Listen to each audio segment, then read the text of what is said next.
Hello and welcome everyone to a new video on your channel, Mr. Tech Tips. Before watching the video, don't forget to subscribe to our channel and don't forget also to like this video.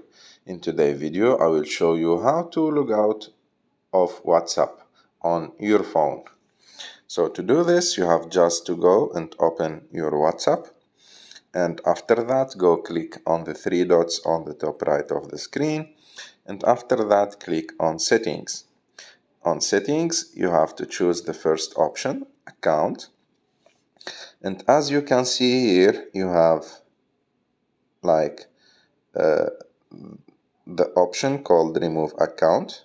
You have just to click on it, and after that, you have to click again on Remove Account with like the red button, Remove Account. And of course, before logging out from your account, you have to back up your chats and everything, so you will not lose anything if you log in again from another device.